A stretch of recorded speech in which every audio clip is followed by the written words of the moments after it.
ఈ రాష్ట్రంలో కూటమి ప్రభుత్వం వచ్చిన తర్వాత నిర్వహించినటువంటి ఏదైతే డిఎస్సి ఉందో ఆ డిఎస్సిలో జరిగినటువంటి అక్రమాలను నిరసిస్తూ ఈరోజు రాష్ట్రం అంతటా కూడా వైఎస్ఆర్ కాంగ్రెస్ పార్టీ రిలే నిరాహార దీక్షలు చేస్తున్నటువంటి విషయం మీ అందరికీ కూడా తెలిసిందే.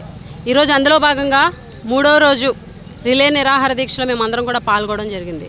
ఏదైతే రాష్ట్రంలో ఈ కూటమి ప్రభుత్వం వచ్చిన తర్వాత తీసినటువంటి డిఎస్సి ఏదైతే ఉందో ఆ డిఎస్సిలో జరిగినటువంటి అక్రమాలను ప్రశ్నిస్తూ గత కొద్ది రోజులుగా ప్రతిపక్షమైనటువంటి వైఎస్ఆర్ కాంగ్రెస్ పార్టీ అదేవిధంగా చాలా చోట్ల డిఎస్సి అభ్యర్థులు కూడా ఈ ప్రభుత్వాన్ని ప్రశ్నిస్తుంటే, ఈ ప్రభుత్వాన్ని నిలదీస్తుంటే, ఆధారాలతో సహా ఈ ప్రభుత్వాన్ని నిలదీస్తుంటే చీమ కుట్టినట్టు కూడా లేకుండా ఈ ప్రభుత్వం వ్యవహరించడం అనేది చాలా దారుణం.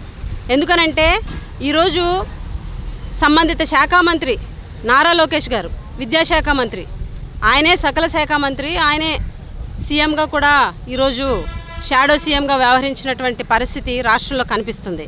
అటువంటి వ్యక్తి ఆయన శాఖ నిర్వహించినటువంటి డిఎస్సిలో అక్రమాలు జరిగాయి, పేపర్ లీక్ అయిందని స్పష్టంగా కనిపిస్తున్నప్పటికీ, ఆధారాలతో సహా ఈరోజు అభ్యర్థులు ప్రశ్నిస్తున్నప్పటికీ, ఈరోజు ప్రతిపక్షం క్వశ్చన్ చేస్తున్నప్పటికీ కూడా నారా లోకేష్ గారు కనీసం క్లారిఫికేషన్ కూడా ఇవ్వట్లేదు.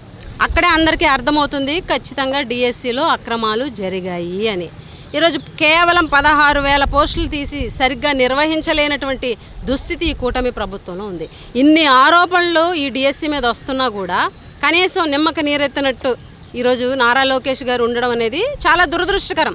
గతంలో వైఎస్ఆర్ కాంగ్రెస్ పార్టీ ప్రభుత్వంలో జగన్మోహన్ రెడ్డి గారు సంవత్సరం తిరగకుండానే 130,000 ఉద్యోగాలు సచివాలయ ఉద్యోగాలు ఒక్క ఆరోపణ కూడా లేకుండా, కనీసం ఆ రోజు ప్రతిపక్షంలో ఉన్న టీడీపీ కూడా వైఎస్ఆర్ కాంగ్రెస్ పార్టీ ప్రభుత్వం మీద ఒక్క ఆరోపణ చేయలేదు అని అంటే అది జగన్మోహన్ రెడ్డి గారి నిబద్ధత, ఆయన ట్రాన్స్పరెన్సీకి నిదర్శనం అని చెప్పి ఈ సందర్భంగా తెలియజేస్తుంది.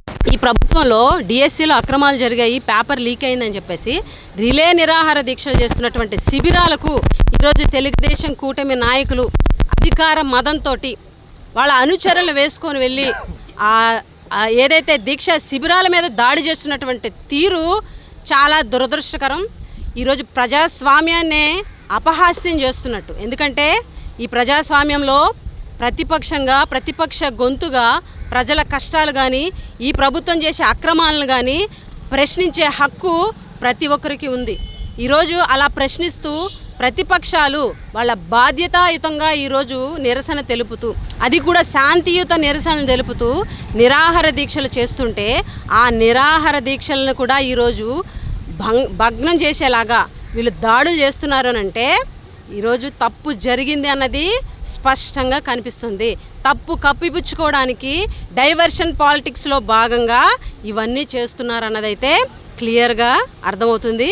ఇప్పటికైనా నారా లోకేష్ గారు బాధ్యత వహించి, అది కూడా నైతిక బాధ్యత వహిస్తూ రాజీనామా చేయాలని వైఎస్ఆర్ కాంగ్రెస్ పార్టీ తరఫున డిమాండ్ చేస్తున్నాం.